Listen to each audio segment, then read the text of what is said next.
this?" she asked when her heart began to slow again. "We've been invited to a house party," her mother said as merrily as though they'd just been asked to dine with the king and queen. "Your father will go pheasant hunting, and we will hunt barons." She was alarmed by the glittering of her mother's grey eyes, so like her own. "I fervently hope that is a metaphor." Lady Middleton yanked the bonnet away and adjusted one of the ribbons before placing it back on Olivia's head with an equally glittering and alarming smile. "We must decide what you'll wear, my dear. Baron hunting is a very serious business." Lord Ashworth's ancestral home, Eastwold Abbey, looked like something from one of her Gothic novels. To reach the Abbey, the carriage had to travel through a path cleared in the dense wood that surrounded it, under the dappled shadow of leaves that were just starting to change colours. Once the horses clopped nearer, and Olivia could see through the trees to the small meadow where the house rested, she imagined the wood was enchanted, and the trip through it had taken her to an earlier time. There was nothing Greek or modern or light about this house. It was all dark and old and cruel angles. Something that would have been quite content in the 1500s, and possibly had been built that long ago, with few renovations in between. It was a sprawling structure made of dark stone, or a light stone that had darkened with age, and a jumble of steeply pitched roofs and variously sized windows that didn't look like they'd been arranged in any particular way. Smoke curled from chimneys, rising up, searching, like the tendrils of some lonely phantom. "How lovely," her mother said crisply.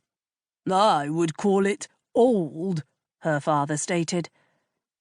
Until then, most of the trip had been spent in silence and gloomy stares, or excited stares on her mother's part. "Perhaps haunted?" Olivia asked hopefully. A vein, a deep blue one that ran from her mother's hairline to her eyebrow, gave a twitch. "There is no such thing as ghosts. If Lord Ashworth hears you speak like that, he'll be gravely insulted." "Why should he take it as an insult? Ghosts give a house character." Twitch, twitch. Olivia clamped her lips together. Her father gave her hand a dry pat, the most affection he ever showed his daughters. Then the carriage halted.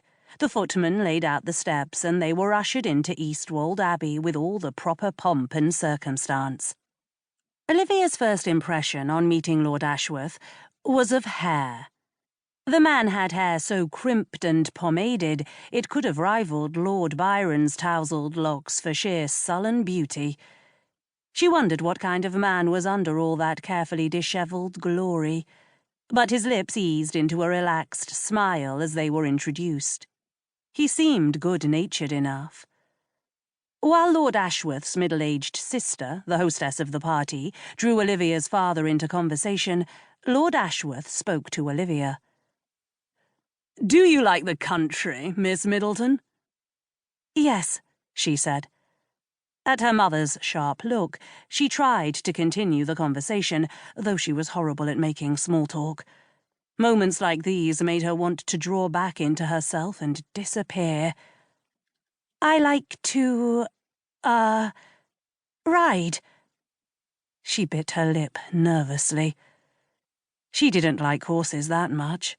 Anne was the best rider of the three sisters, but she hadn't known what to say, and sometimes, when she didn't know what to say, she said anything she could think of just so people would stop staring at her in expectation of an answer, even if what she said was untruthful. She didn't like people staring at her. She would much rather fade into the background. "Indeed," said Lord Ashworth. "There must be wonderful land for riding at Middleton Hall." "Yes, but I prefer to walk." She winced.